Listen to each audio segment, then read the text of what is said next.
Hello everyone. आज फेरि हामी नयाँ भिडियो लिएर आएको छौँ र आज चाहिँ हामी सर्कल पढिरहेको थियौँ होइन। सर्कलको जुन बाँकी भएको केसेसहरू छ त्यसको बारेमा आज हामी डिल गर्न गइरहेको छौँ है।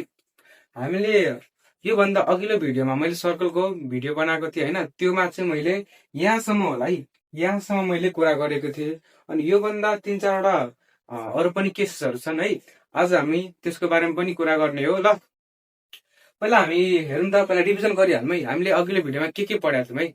सुरुमा हामीले सर्कलको डेफिनेसन पढाएको थियो। के पढाएको थियौँ? The locus of moving point which moves equal distance from the centre. मैले बुझाएको पनि थियो होला, एउटा सेन्टर छ, ठिक छ। यहाँदेखि इक्वल डिस्टेन्स, यहाँदेखि equal distance, equal distance, equal डिस्टेन्समा होइन, यो कलेक्सन अफ पोइन्ट्स है। कलेक्सन अफ पोइन्टलाई जोड्यो भने के बन्छ? सर्कल बन्छ है। यो हामीले भनेको थियौँ। त्यसै गरी यसको स्पेसल केसेसहरू थियो। अनि हामीले यो यसलाई के एच कोमा के ले डिनोट गरेका थियौँ, या त यसको कोअर्डिनेट एच कोमा के हामीले भनेका थियौँ है। अनि रेडियस, यसको रेडियस है। अनि त्यसै गरी यसको स्पेसल केसेसहरू के थियो? When circle having centre on origin, के जब कुनै पनि सर्कलको सेन्टर कहाँ हुनु, यहाँ ठ्याक्कै ओरिजिनमा भयो भने त्यसको इक्वेसन के हुन्छ अरे? X square plus y square equals to are square. अनि अर्को केसेस के पढ्यौँ हामीले? When circle touched x axis है। When circle touched x axis, यो एक्स एक्सिस छ, ठिक छ। सर्कल यहाँ जस्ट टच गर्यो भने त्यसको इक्वेसन के हुन जान्छ? होइन, त्यसको कन्डिसन चाहिँ के हो? आर इक्वल्स टु के, र त्यसको इक्वेसन के हुन जान्छ? हामीले सर्कलको इक्वेसन पढाएको थियौँ। सर्कलको इक्वेसन थियो x minus h whole square plus y minus k whole square equals to are square, ठिक छ। र यो केसेसमा के छ कन्डिसन? आर इक्वल्स टु के छ। त्यसै गरी हामी आर को ठाउँमा के हाल्न सक्छौँ? के हाल्न सक्छौँ, र के को ठाउँमा हामी आर हाल्न सक्छौँ, ठिक छ। अनि त्यसै गरी अब थर्ड केस के थियो? When circle touched Y axis. When circle touched के अरे? यो वाई एक्सिस। अनि वाई एक्सिसमा टच गर्दा के छ condition? R equals to H भनेपछि सेम हामी आर को ठाउँमा एच हाल्न सक्छौँ र एच को ठाउँमा आर हाल्न सक्छौँ है। त्यसै गरी when circle having passing point on origin, कुनै पनि सर्कल यदि ओरिजिनबाट पास हुँदैछ भने मैले के भनेको थिएँ? त्यसको इक्वेसन के हुन्छ? त्यसको इक्वेसन मैले लेखिदिरहेको छु, H square plus K square equals to are square हो। योभन्दा अघिल्लो भिडियोमा हामी यो सबै कुरा गरेका थियौँ। त्यसै गरी यो हेरौँ अर्को, when 2 inch point of diameter is given of a circle. क्या कुनै पनि सर्कलको डायमिटरको दुईटा इन्ड पोइन्ट दिएको छ भने त्यसको इक्वेसन के हुन्छ? हामीले यो ड्राइभ पनि गरेका थियौँ होइन, योभन्दा अघिल्लो भिडियोमा। हजुरहरूले अघिल्लो भिडियो हेर्नु भएको छैन भने म यसको लिङ्क डिस्क्रिप्सनमा हालिदिन्छु, पहिला त्यो हेर्नु होला। अनि त्यसपछि यो भिडियो हेर्नु होला है। अघिल्लो भिडियोमा हामीले यति कुरा डिल गरिसक्या हो। अनि आज चाहिँ हामी योभन्दा अरू केही केसेसहरू हुन्छन्, त्यसको बारेमा हामी के गर्छौँ? आज डिल गर्न गइरहेको छौँ है। जब दुईटा सर्कल होइन, जब दुईटा सर्कल एकअर्कासँग टच हुन्छ भने त्यसको पनि एउटा कन्डिसन चाहिँ के छ भनेपछि यहाँ हेरौँ है। जब यो एउटा सर्कल भयो है, ठिक छ, यो एउटा सर्कल छ, अर्को पनि एउटा सर्कल छ होइन, यसलाई जस्ट टच गरेको छ। के गरेको? जस्ट टच गरेको छ। अनि यसको सेन्टर छ होइन, यसको सेन्टर छ, अनि यसको नि सेन्टर छ। यसको सेन्टरलाई C2 मानिदिउँ, यसको सेन्टरलाई C1 मानिदिउँ, ठिक छ। अनि यहाँदेखि मैले यहाँसम्म लाइन गऱ्यो भने के हुन्छ? रेडियस R1 मानिदिउँ है। र यहाँदेखि यहाँसम्म फेरि लाइन गऱ्यो भने के हुन्छ? यो पनि रेडियस हुन्छ, यसलाई हामी R2 मानिदिउँ। अब यसको के छ भनेपछि नि R1 plus R2 equals to C1 C2 भनेको मतलब हामी यसको रेडियस र यसको रेडियस जोड्यो भने यहाँदेखि यहाँसम्मको हामी के पाउँछौँ? लेन्थ या त हामी डिस्टेन्स पाउँछौँ है। यो पनि एउटा केस हो।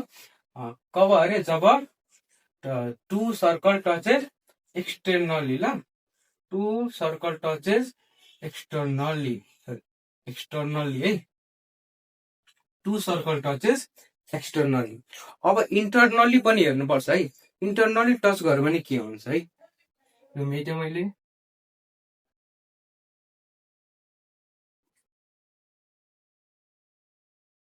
अब हेरौँ है। अब इन्टरनली क्या? अब इन्टरनली हेर्नु त, इन्टरनली भनेको त्यसरी होइन है। इन्टरनल टच भनेको यसरी होइन, इन्टरनल टच भनेको यसको भित्र क्या, एउटा सर्कलको भित्र अर्को सर्कल यसरी, यो एउटा सर्कल हो, यसको सर्कलको भित्र अर्को सर्कल क्या, यसरी इन्टरनली टच हुने। ठिक छ, यो अलि राम्रो बन्ने, यसलाई यसरी बनाउनु त, यसलाई यसरी लिएर, ठिक छ। अनि यसको सेन्टर मानौँ C2, यसको सेन्टर मानौँ C1, ठिक छ। अनि यहाँदेखि यहाँसम्मको यसको रेडियस R1 र यहाँदेखि होइन हो, ल यहीदेखि राख्नु, यहाँदेखि यहाँसम्म यसको रेडियस R2। अब यसको के कन्डिसन छ, यसको कन्डिसन यो छ, R2 माइनस R1 गरे भने फेरि हामी के पाउँछौँ, यहाँदेखि यहाँसम्मको के पाउँछौँ हामी, अरे डिस्टेन्स, यहाँदेखि यहाँसम्मको हामी के पाउँछौँ, डिस्टेन्स है।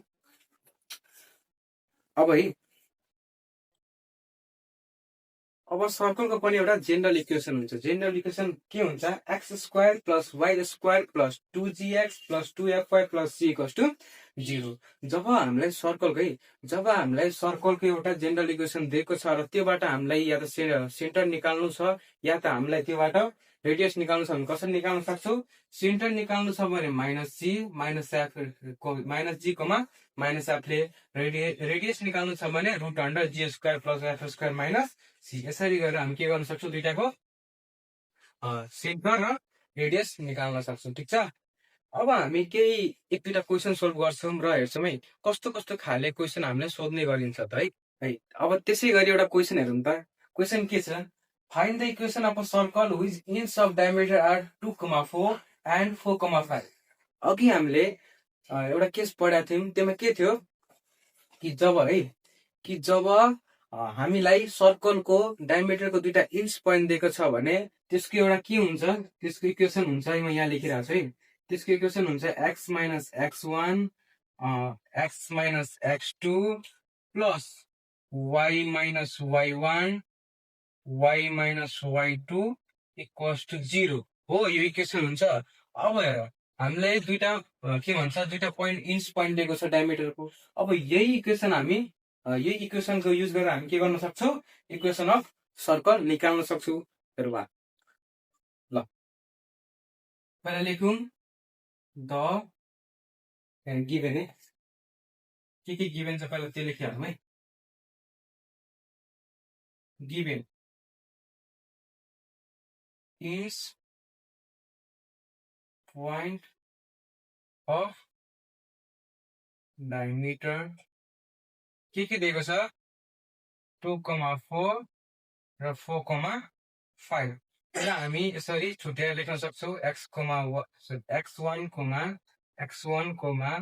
y1 र x2, y2। ठिक छ, म यो इक्वेसन मेटिरहेको छु है, कि चाहिन्छ हजुरहरूलाई, ल यो छोडिदिएँ, यो इक्वेसन छोडिदिएँ। अब हामीले के निकाल्नु पर्छ, इक्वेसन अफ सर्कल। अब म यहाँ गरिरहेको छु, ल इक्वेसन अफ सर्कल यही युज गरौँ ल। अब यही युज गरौँ ल, x - x1 के छ हाम्रो 2, त्यसै गरी x - x2 के रहेछ हाम्रो 4, x - 4 प्लस y - y1 के छ 4, त्यसै गरी y - y2 के छ हाम्रो 5 = 0। ठिक छ। अब यसलाई मल्टिप्लाई गर्नु है, x² - 4x - 2x + 6, सरी 8 है, 8। त्यसै गरी y² - 5y - 4y र प्लस 20 = 0। ल अब हेरौँ है, x² + y² एक ठाउँ राखौँ, -4x, सरी यसलाई यो माइनस गरिदिउँ, यहाँ -4x र -2x कति हुन्छ, -6x अनि -9y। ठिक छ। अब 8 + 20 कति हुन्छ, 28 = 0।